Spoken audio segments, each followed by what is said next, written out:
Alright, I don't know if you can see me or hear me. There's glare from right there. And I don't know if you can hear me. I'm mic'd up, but there's a lot of road noise because I'm going speed limit. But I want to give it a little thought piece to camera. This is something I've been thinking about a lot recently. What I feel like I've never really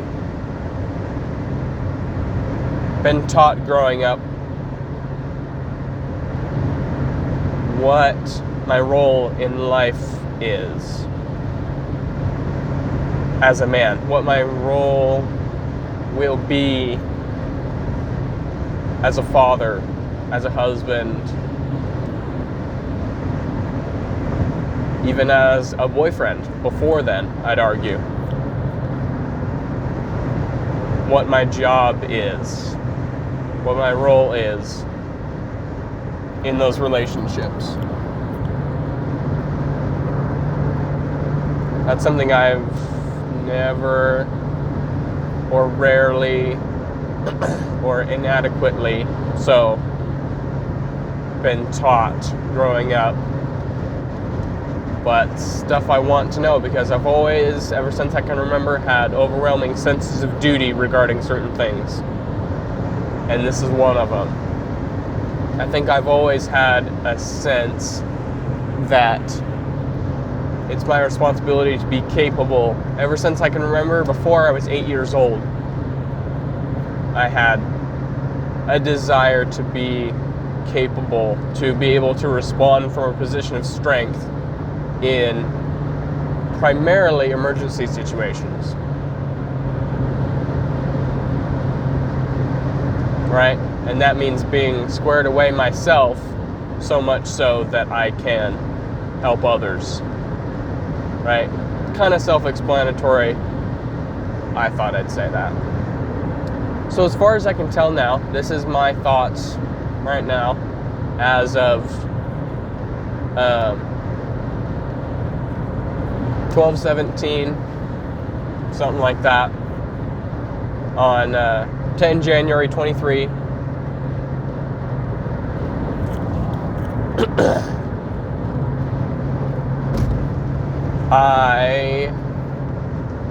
It's my responsibility as a boyfriend and then a wife.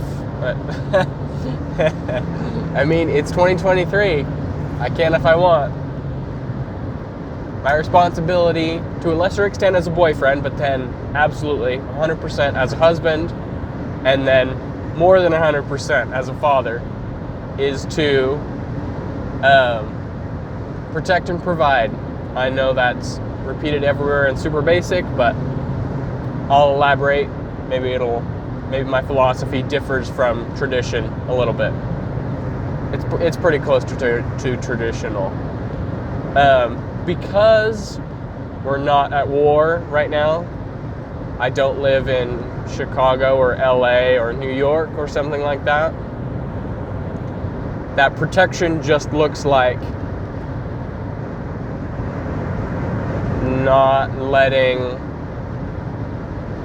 crooked salespeople pull a fast one on my wife. If some creep is like hitting on my wife or touching her or harassing other women in public, to shut that down. That's what that looks like, right? If there was a war on American soil, it would be a lot more complex than that. It would be simultaneously having a behind friendly lines community safe haven and maintaining that for my wife and kids and all of the men I'm fighting alongside's wife and kids, while simultaneously fighting and opposing that threat. So, man, I don't think I'll ever be up to that. I'm not up to that peacetime protecting my family stuff right now, but I need to fix that. There is a Forest Service vehicle right there. interesting. It's a Ford Explorer pre-2020, but current gen. And it's got like the US government plates.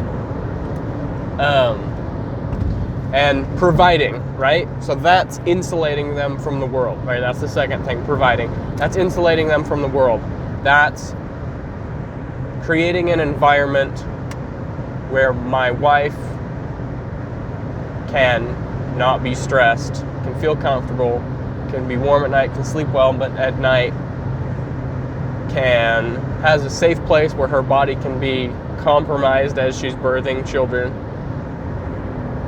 right? And a safe place where my children can be born and learn and grow and be better than me someday. That's the providing part. And again, man, I really hope we don't go to war. Let's not do that, please. Because that gets so much harder. That gets pretty much impossible. Doing those two things, basically impossible if we're at war.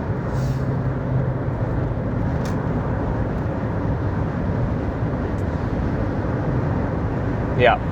So there's my thought piece, right?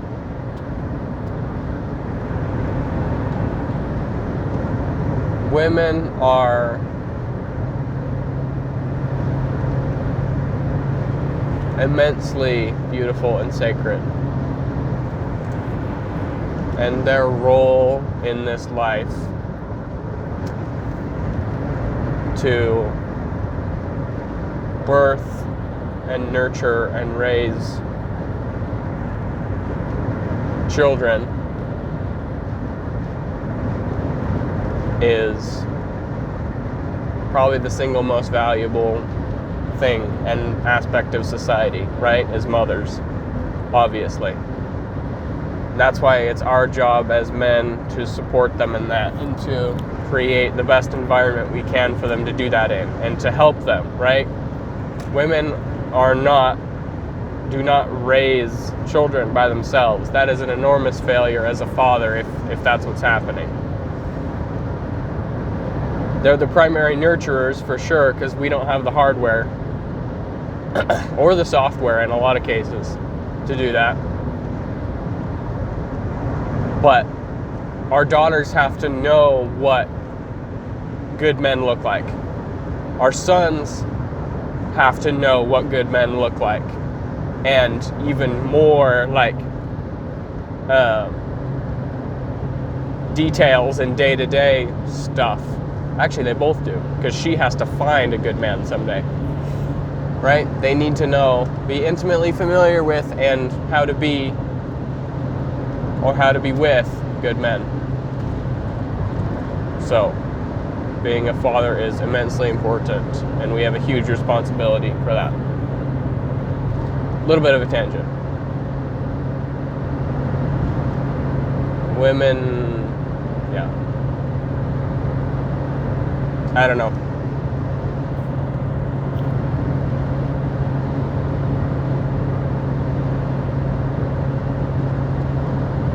I'm having a hard time putting my thoughts into words.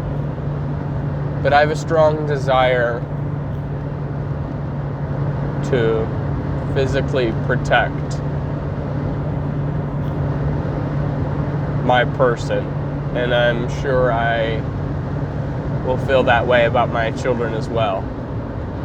I've described it to people close to me as the equivalent of when girls get baby fever, right? I have almost the instinct to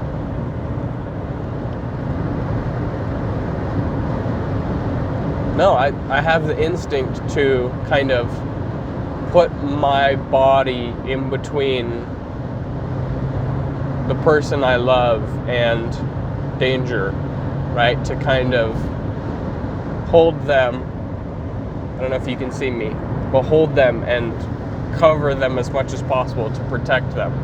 Like that physical action is instinctive. It makes my heart happy. It feels right. It feels like my job.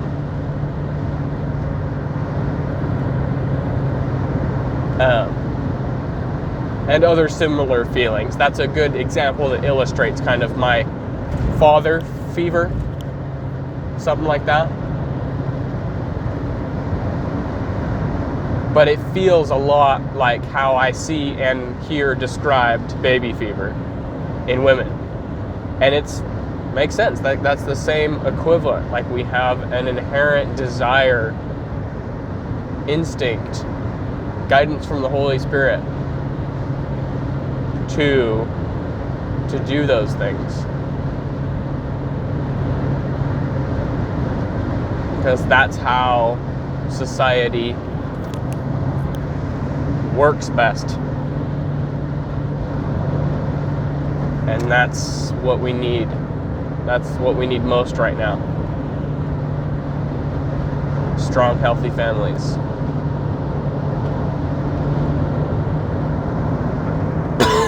So, I've got a lot to work on to fulfill those responsibilities. I don't know if I'll ever do a good enough job by my definition, but I can always try. I think the key to that will be to make it my hobby. The older I get, the more boring my hobbies get, but it feels the same to me. So it's not a stretch for my hobbies to become boring things like maintaining the house, cleaning the house, yard work, like old man stuff. I mean, and more exciting stuff too, like being in good physical shape, constantly increasing my social standing, building a community around me, to name a few things. Having close relationships with other good men. That's assuming I'm a good man. I'm sure gonna try. Right? And their families. So that we have those social circles, right? So that if I die, or I go off to war, or whatever, or while I'm at work, it doesn't have to be that dramatic. There is other strong men that can help my family, right? Other amazing women and children that are better than their parents, or will be better than their parents, hopefully, that can come together and help each other.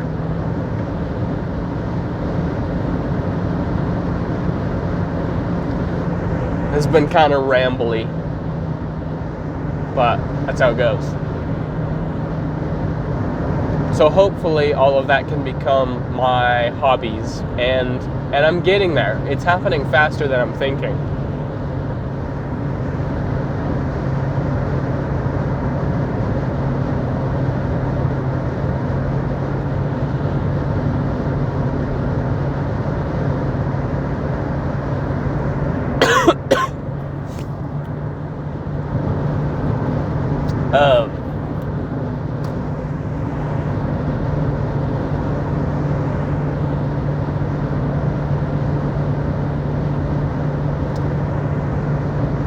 I'll just end with another tangent, because what's more Noah than that?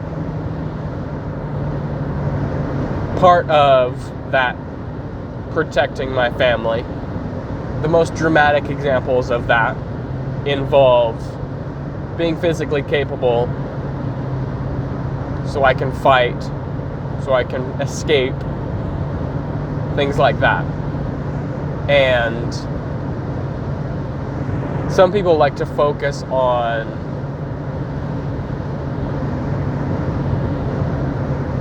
being, well, here's a good example. Very independent. Awesome YouTube channel. So much good information. He has what he calls the militant farmer concept, based on I'm trying to remember, I think a verse in Genesis. Man's job in the Garden of Eden was to, I don't remember the exact words, to work the garden and to defend it, to protect it, something like that. Right? So his extrapolation on that philosophy is everyone in his family, everyone in his community, his extended family, his friend group, needs to be able to be basically proficient with a rifle and a shovel. That doesn't mean that he wants his mother-in-law operating either of those pieces of equipment regularly, if at all, right? I think he's said specifically that if grandma is using a shovel or a rifle regularly, many things have gone wrong. That's many catastrophes, one after another, that would require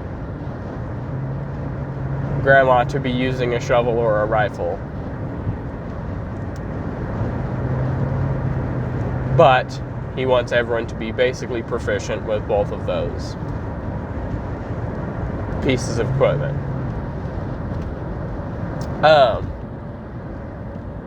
And man, even my tangents have so many tangents.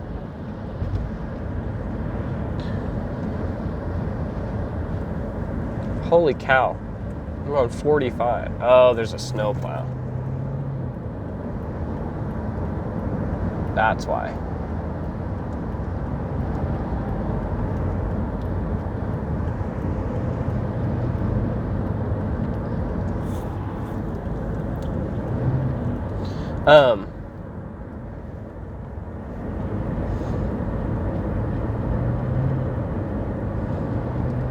Right?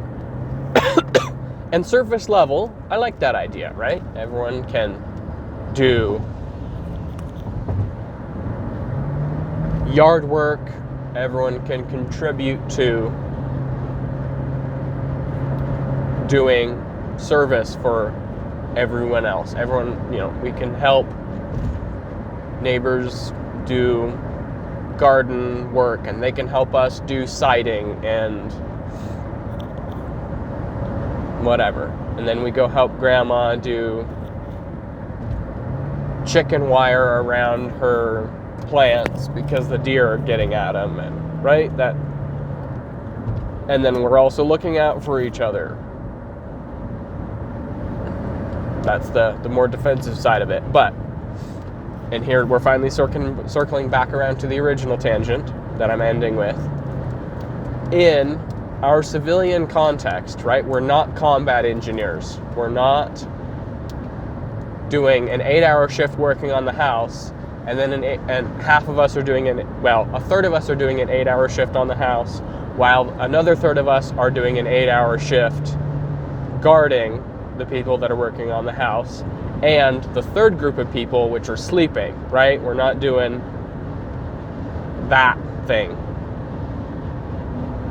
right? We're not combat engineers. We're not at war. That's not what life looks like for us citizens. Even like hardcore homesteady people, that's not what it looks like. What that sort of thing looks like for us citizens, right now, mostly, that just looks like the, creep is hitting on my wife, so I yell at him. Dude is trying to pull a fast one on my kids or my friend or my wife or whatever, crooked salesperson, and so we confront them, right? That sort of thing. insulation from the world as well, right? Safe environment. That's what it looks like for the most part. Maybe when it gets dramatic, it's using my trauma medicine skills to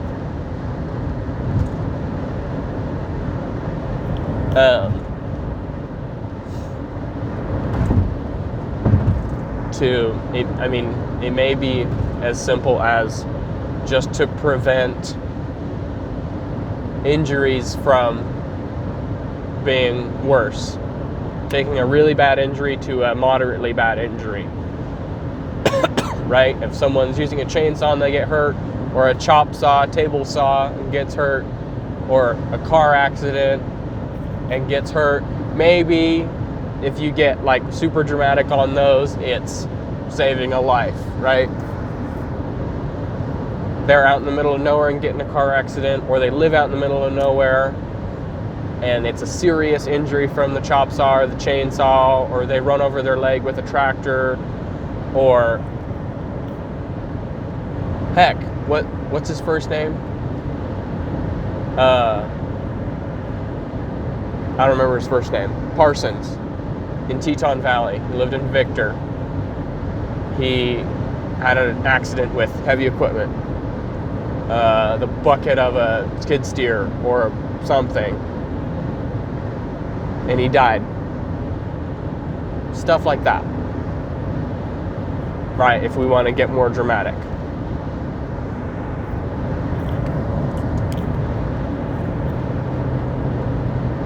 Saving lives that way. But even that is very unusual. And then even once you get into the, armed conflicts are happening, which armed conflicts happen every day in the United States. What is it, like 30,000 firearm homicides? No, that can't be right.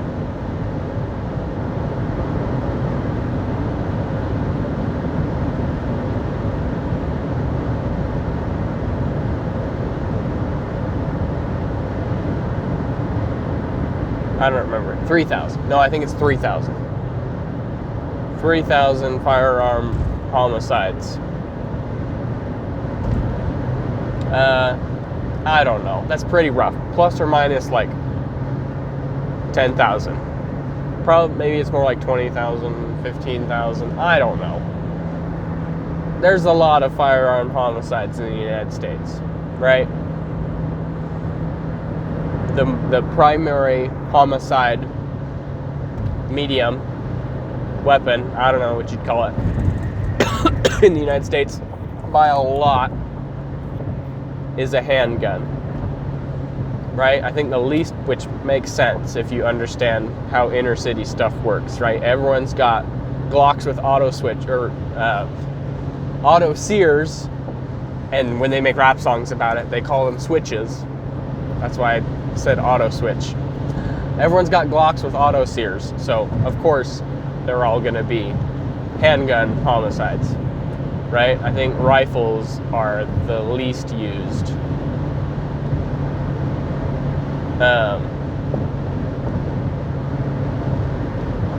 No, it's probably long guns generally. I don't know. Anyway, armed conflict happens a lot, right? Car accidents are the biggest, highest cause of preventable death in the United States.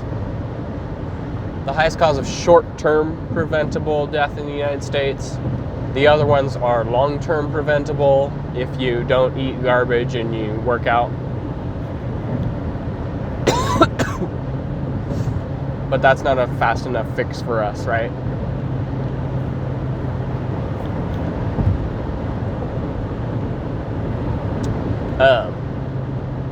But there's, so many tangents. Holy crap. I can't even imagine someone watching this, getting this far. I might not be able to when I go and watch this again. How long is it so far? 25 minutes. I mean, that's the kind of content I like consuming. Long-form, philosophical, talking head content. Who knows? Maybe. Anyway, so we talked... Yeah, so...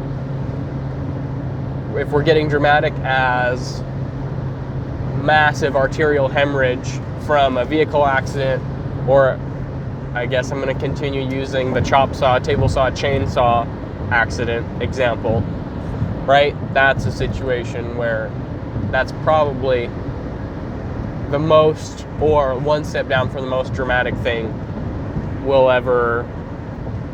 men will ever have to respond to in peacetime America, right? The most dramatic thing is, like I was talking about, armed conflict, which odds are we won't respond to that, but it's getting, I could be mistaken. If I'm remembering correctly, it's getting more and more common. Right? So think mass shooting or something like that. Right? And that's when that's when I have a problem with the militant bare independence militant farmer concept. Because when it gets to that point, when it's citizens engaging threats, it does not look like traditional military. It doesn't look like even National Guard engaging domestic threats, or military police overseas engaging threats. The closest thing it looks like is maybe like municipal or county, just local law enforcement engaging and responding to threats, or responding to emergencies, or on the military side, like unconventional warfare, asymmetrical warfare, guerrilla warfare, what are all the other non-permissive environments, all the buzzwords, all of those situations, right? That's the kind of the tactics they use, the cool guys when they're running around in non-permissive environments doing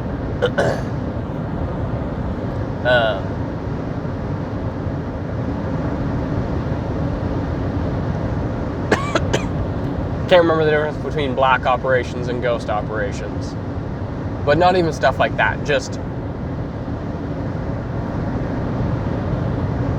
unconventional warfare.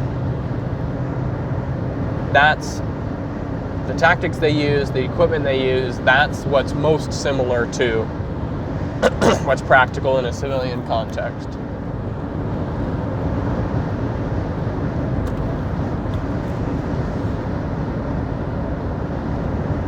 Right? We spend most of our time sitting, so we're not going to have a level 2 or a level 3 retention holster on a drop leg panel, or even kind of a mid drop leg thing where it's still attached to our belt, but it does have a leg strap because it's down far enough so that we clear the holster lower, but then it's got the strap so that we can have more retention, more passive retention in addition to the active retention, right? I said level 2 or level 3. That's not what we have, because we don't need a flip cover to cover our Trijicon RMR so it doesn't fill up with rain and mud when we're, walking around in the woods. That's not what we do. We're sitting down on our desks or in our vehicles, so we have appendix position inside the waistband holsters at the 12 o'clock position, like covering your belly button. That's what we have. right? If you have a lot of people don't want to carry a firearm on their person because it's uncomfortable, so they carry one in their bag. But then they carry like a Glock 42 or Glock 43. For reference, that's the little bitty 9mm handgun that Black Widow uses in the Marvel movies. Now, in real life, the slide reciprocates and there's recoil, but those little handguns, right? But it's in a bag. Like you could have a Glock 34 with a full-size suppressor and a Delta Point Pro and the 31 round, 31? I think it's 31. The 31 round Glock 18 magazine that sticks out this far from the gun. If you're carrying in a bag, you can have that. But carrying in a bag, that's very unconventional warfare non-permissive environment and as long as you're carrying in a bag, like even a bag this big, if you're carrying in a bag, you could carry a small rifle instead of a handgun. If you're not going to carry on your person, you have a lot more room. You could fit a small rifle in there. I mean,